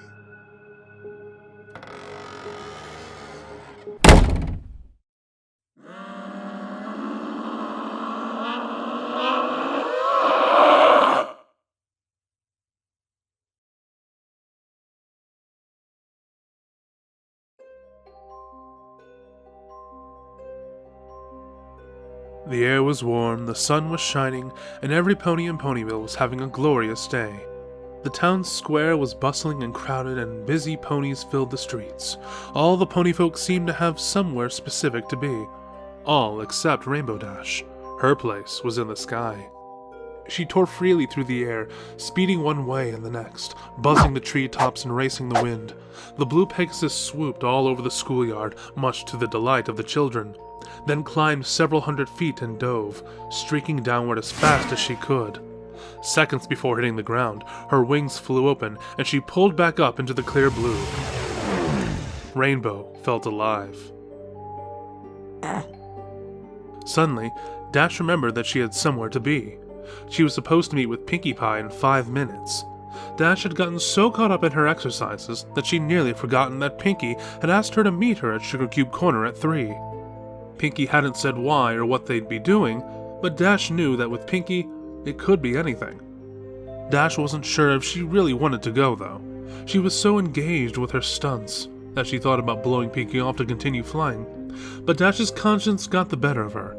She knew that it would hurt Pinky's feelings. After all, Pinky had said it was going to be something special just for the two of them. Dash considered it and thought, why not? What did she have to lose? Heck, it might be more pranking. Pinky might have found a bunch more fun stuff to pull on folks, and they'd had so much fun the last time. Dash kicked into overdrive to make up for lost time, and sped to her appointment.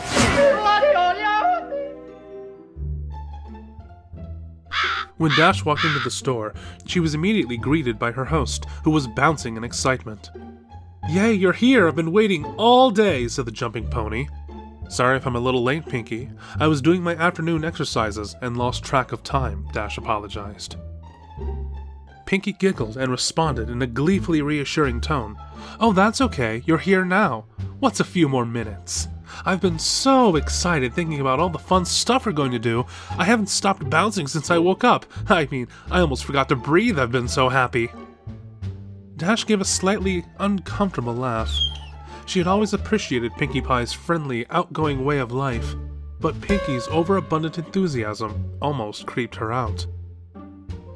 Dash maintained a polite expression, however. If Pinky was this worked up, whatever she had planned must be good. "So, you ready to get started, Rainbow Dash? I've got everything all ready," the pink pony said. Dash psyched herself up. "You betcha, Pinky. So what do you got planed?" "No, I'm serious. It says planed." "We gotta prank somebody? I got a couple of good ones I've been thinking about. Or maybe you've got some stunts you think I should try. Or perhaps— Baking cupcakes!" Pinky happily announced. "Baking?" Dash was disappointed. "Pinky, you know I'm not good at baking. Remember last time?"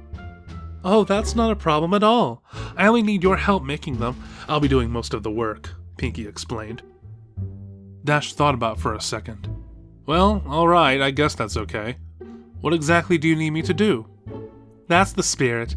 Here you go." Pinky handed Dash a cupcake. Dash was puzzled. "I thought I was helping you bake." "You will be. I made this one just for you before you got here."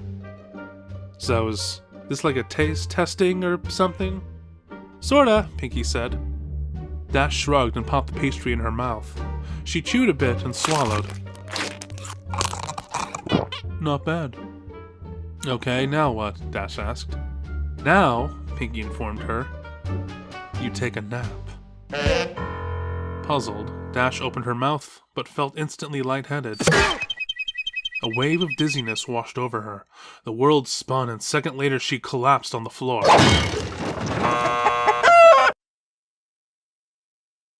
When Dash regained consciousness, she found herself in a dark room. She tried to shake her head, but found that a taut leather strap held it firmly in place. She struggled to move, but braces around her chest and limbs glued her to a rack formed from a series of sturdy planks, which spread her legs wide apart.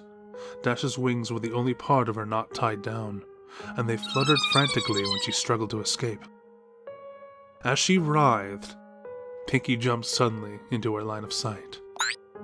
"Goody, you're awake. Now we can get started," Pinky said gleefully. She bounded into the darkness and quickly reappeared pushing a small cart covered with a cloth. "Pinky, what's going on? I can't move," Dash said urgently. "Well, duh, that's because you're tied down," chided Pinky. "That's why you can't move. I didn't think you need to be told that." "But why? What's happening? I thought you said I was going to help make cupcakes." "You are helping. You see, I ran out of the special ingredient, and I need you to get more." Special ingredient? Dash was now breathing heavily and starting to panic. "What special ingredient?" Pinky giggled and responded, "You silly." Dash's eyes widened, and her face contorted in fear. Then she started to laugh and said, in a voice bordering on hysteria, "Okay. Oh, you got me. You really got me there, Pinky. I mean, tricking me into thinking I'm gonna get made into a cupcake? I gotta tell you, this is the best prank yet. You win." "You're the best." Pinky only giggled even more. Aw, thanks, Dash, but I haven't done any pranks today, so I can't accept your praise. Dash was struggling again.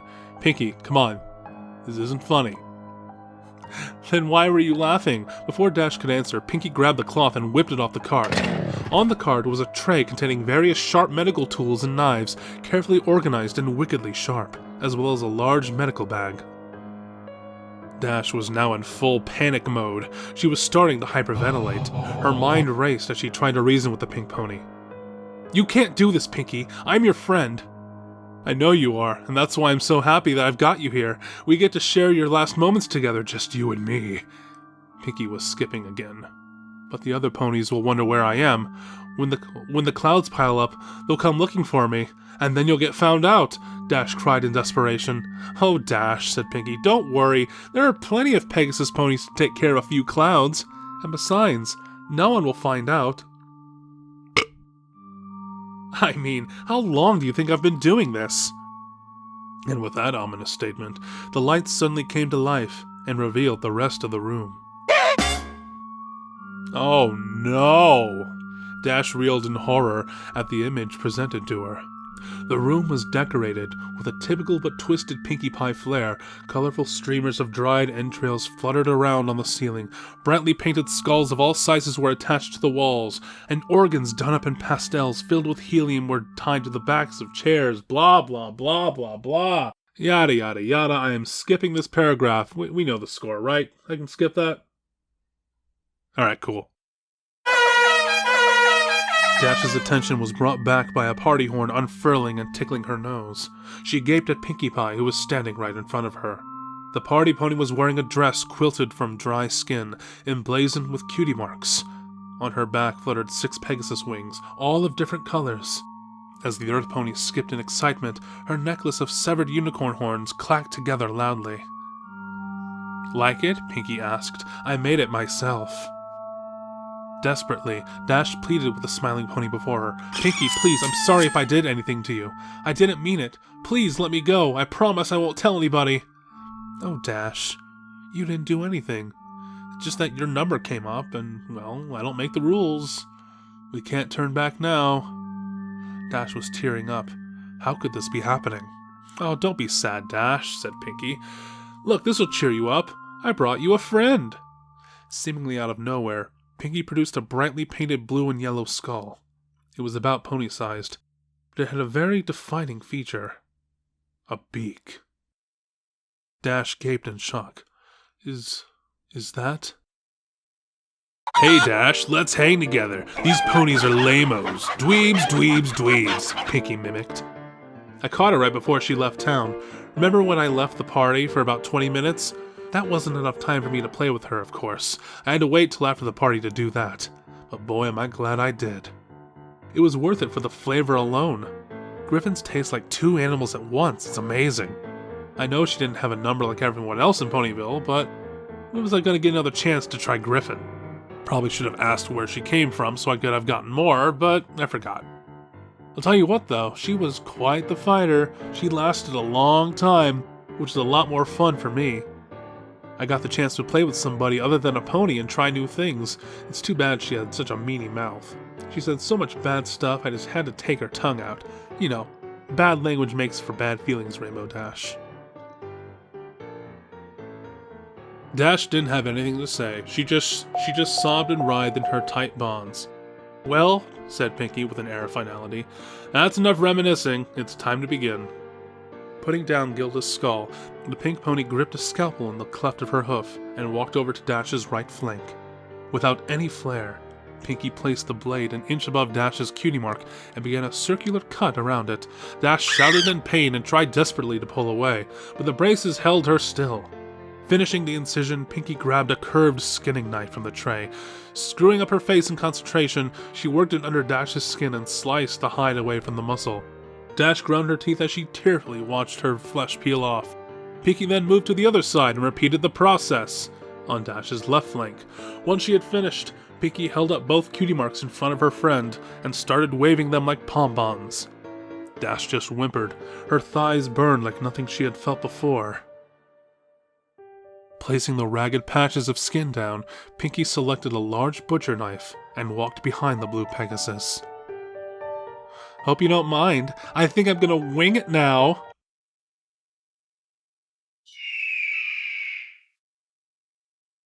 She grabbed Dash's left wing in her mouth and played with it for a few seconds, yanking it back so the sharp pain reignited the fire on Dash's flanks. Then, stretching the wing out, Pinky brought the blade down hard at the base. Instantly, Dash screamed and thrashed her appendage. The movement threw off Pinky's aim. She tried to hit the mark again, but missed, and carved a huge slice into Dash's back.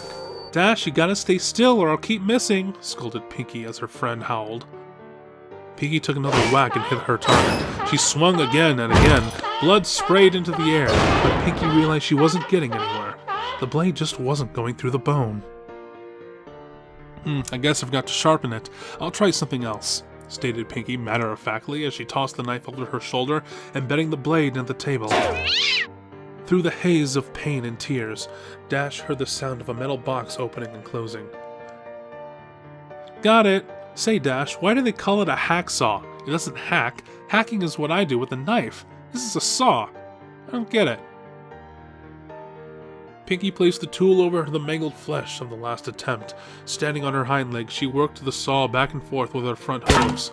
It sliced effortlessly through bone and skin. The feeling of the jagged teeth grinding into her made Dash want to vomit. She watched numbly as her wing flew over her head and landed with a fluff on the table. Pinky moved to the next wing and started sawing. Dash didn't struggle this time. She'd given up trying to fight, focused on choking back screams of agony. Abruptly, the sawing paused. Pinky was only halfway done, the wing hanging off by a sliver. "Hey, Dash," Pinky piped up. "Think fast!" Suddenly, Pinky yanked the wing as hard as she could. The bone snapped, but the blue pony's skin held, then tore away. The pull ripped away a long strip of flesh all the way down Dash's back to her rump. Her body seized at the unexpected trauma. As her pelvis tensed up, Dash felt a warm release between her legs, and her loud, unending melody of pain filled the room. Unable to catch her breath, she blacked out.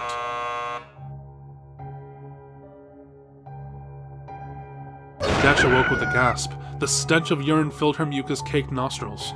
As her vision swam into focus, she saw a very pouty Pinkie Pie removing a large adrenaline needle from her chest. Stomping her hooves, the frustrated Pinkie lashed out at her helpless victim. "Didn't anybody teach you any manners? It's very rude to fall asleep when somebody invites you over to spend time with them. How would you like it if I came over to your house and went to sleep? Oh, I'm sorry, Dash, you're so boring, I think I'll take a nap." You think I like always doing this by myself? I told you how excited I got when I found out you were next. I was excited to have a friend be here with me while I worked, but no, you've got to be inconsiderate. You know, I thought you were tough. I thought you could handle anything. I've had foals stand up better than you. Do I have to baby you, huh? Is that how you want me to remember you, as a baby? As Pinkie stopped to catch her breath, Dash blinked and sobbed softly. Her back was in agony, her sides were on fire, and there was an intense pain in one of her legs. As she blinked again, she saw Pinkie pop something red into her mouth and began to chew. Noticing Dash's stare, Pinkie quickly gulped the morsel down. What? Oh, this? Well, while you were asleep, I got a little impatient and helped myself to a small sample. I got it from your leg. You're not bad. Wanna try some? Without waiting for a response, Pinkie shoved the strip of meat into the revolting Pegasus pony's mouth. Dash gagged and immediately spit it out. Pinkie frowned and picked up the chunk of flesh. If you didn't want it, you could have said no. She contemplated the discarded snotty morsel, then gulped it up. It's not like you haven't had my cupcakes before. Swallowing, Pinkie turned her attention to a small can on the tray. She removed the lid, revealing that it was filled with red-hot coals. Lying on top of the coals were several large nails. As the adrenaline filled her veins, Dash began to panic again. Picking up the can, Pinkie walked over to Dash's left. Holding some tongs with her mouth, Pinkie carefully picked up a nail and positioned it at the seam between the victim's front leg and hoof. She then grabbed a hammer and took careful aim. "No, Pinkie!" Dash screamed. The hammer came down, and the nail punctured Dash's skin. The white-hot burning was too much. Dash screamed as she pulled and thrashed at the braces, causing her raw skin to rub and tear. Pinkie tried to line up another nail, but couldn't find her aim. and let out a frustrated grunt. When Pinky brought the hammer back to take a wild swing, Dash burst out crying and begging. "Please stop! Please, please stop!" Pinky rolled her eyes, putting down the hammer and tongs. She walked back in front of her friend and stared pensively at the broken Pegasus.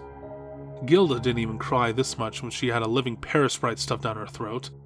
Pinky thought for a minute what to do next, then had a sudden spark of inspiration. Rotating a wheel in the rack, Pinky laid Dash on her back, then moved to Dash's wait a minute. You know, I'm gonna do something here. Hold on, give me the, Yeah, okay. Rotating a wheel on the rack, Pinky laid Dash on her back, then moved to Dash's hind legs, bringing the can with her. Picking up her tools, Pinky drove a searing hot spike of metal directly into the bottom of Dash's hoof. As Dash yelled in pain, Pinky moved around and drove a second nail into the other hoof. Next, Pinky went back to her cart and located an enormous battery and controller, which she dragged over to where she was working. She tied copper wires between the terminals and the nails driven into Dash's hooves, then gave Dash a wink and flipped the switch. Electricity rocketed through Dash's body. The blue pony reacted immediately. Her body seized, and her muscles snapped taut. Dash's hips thrust skyward, her eyes rolled back, and she let out a deep, throat-shredding cry. Pinky giggled and danced in place, then reached down and turned up the juice. Aw, yeah. Dash convulsed uncontrollably, and her bladder emptied once more. After about 5 minutes, Pinky shut off the power. Wisps of steam rose from that singed fur all around Dash's hooves, and the area reeked of cooked flesh and burnt enamel. Pinky rotated Dash upright again and tried to snap the drooling what? Pinky rotated Dash upright again and tried to snap the drooling, delirious pony back to attention. Wasn't even a fucking sentence. Oh my god. Dash, Dash, Rainbow Dash, wake up! Dash moaned and managed to give a modicum of weak acknowledgement. Pinky studied her handiwork, then reached into the medicine bag and produced a large syringe. Alright, time for the last round. Dash focused blearily on the needle, which Pinky took as a question as to what it was. This is a little something to take the pain away, Pinky informed Dash as she walked around to her victim's ruined back. Dash flinched as Pinky jabbed the needle into the lower part of the blue pony's spine. Moving in front of her friend again, Pinky leaned down and elaborated. In a few minutes, you won't be able to feel anything below your ribcage. Then you'll be able to stay awake and watch the harvest. Dash started to cry again. Pinky, she choked out. Yeah? I want to go home, Dash sobbed. Yeah, I can see wanting to do that, replied the party pony. Sometimes I just want to give up, just say, I'm done with this mess, and go to bed. But you know what? You can't shrug off your responsibilities. You gotta pull yourself up and meet the challenges head on. That's the only way you're gonna get ahead in life. Dash hung her head and cried. Minutes passed as the drug took effect. Eventually, Dash was completely numb from her chest to her flanks. At this point, Pinky approached with a scalpel. Glancing at Dash and smiling, Pinky made a long horizontal cut across the Pegasus pony's pelvis, just above her crotch. Moving up Dash's body, Pinky made a similar incision under her ribs. Finally, Pinky made a long vertical cut down Dash's stomach, connecting the first two. Looks like I got my eye on you, Dash! With a moist, gooey sound, the flaps of her skin opened. The sight of her own organs and the lack of feeling caused Dash's breathing to intensify. Pinky carefully sliced open Dash's abdominal sac and grabbed her large intestines.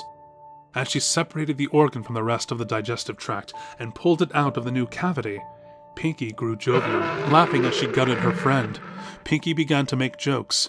Dash, growing weaker from this new source of blood loss, tried desperately to shut out the macabre comedy act.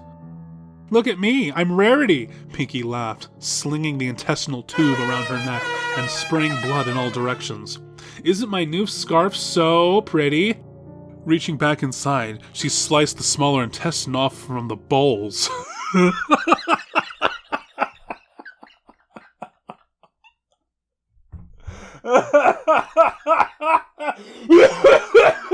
Squeezing out the excess excrement, Pinky filed the slimy organ through her teeth and dragged it back and forth. Dentists say you gotta floss every day, Dash.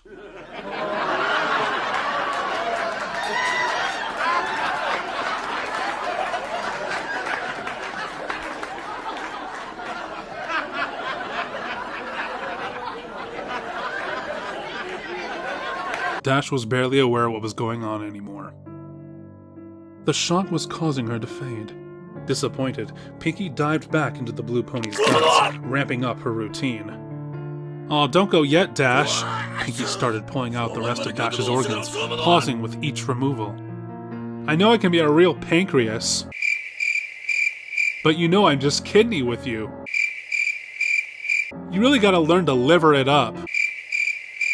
Boy, these jokes are getting bladder. Guess you gotta develop a stomach for them." Hey, you know, the other day, I saw a giant semi-truck just flying down the road, and I thought, you know, if I stand in front of that thing, I probably wouldn't feel a thing, right? Just quick and painless. Pinky placed the discarded body parts into a bucket, keeping the last one for a bit longer.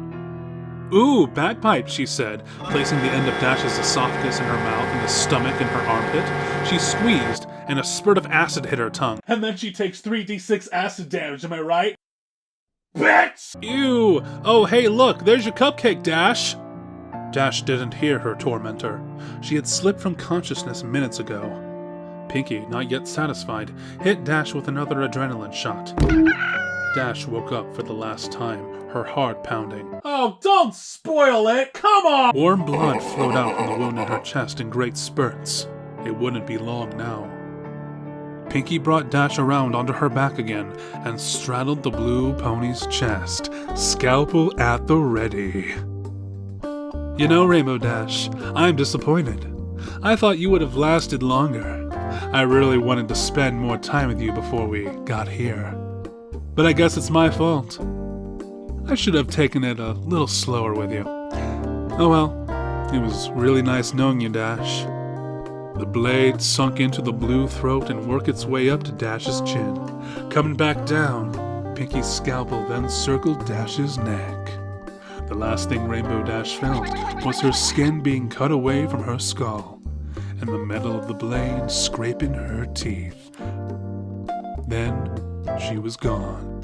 Aw, yeah. Okay, cut the music. Cut the music. I'm gonna get so fucking demonetized for this shit.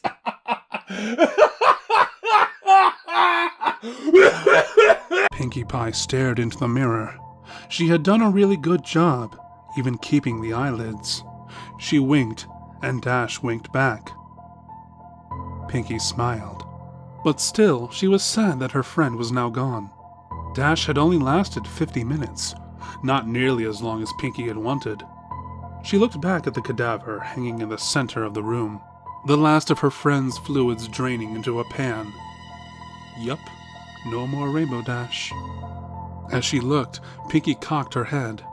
She began to take notice of the fact that there really wasn't much damage to the corpse. In fact, the pink pony mused, I think... An idea exploded in her head. She was good at sewing, and she had all the pieces. All she had to do was put them back together. Yeah, she just had to get some stuffing and bingo! She'd have Rainbow Dash forever!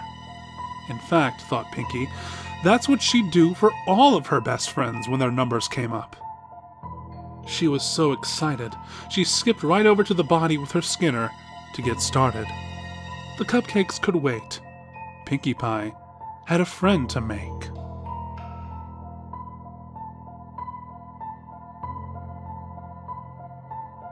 Okay, look, what else did you expect from me, huh? It's April 1st and the story's been done to death. Just like Rainbow Dash. Ah!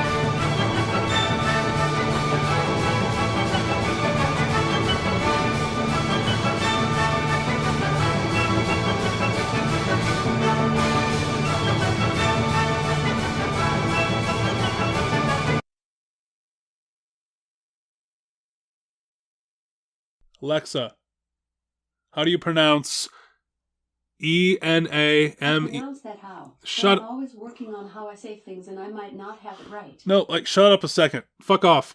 How do you... Alexa, how do you pronounce E-N-A-M-E-L? I pronounce that enamel, but I'm always working on how I say things and I might not have it right. Okay, shut up. And the area reeked of cooked flesh and burnt enamel. Pinky rotated.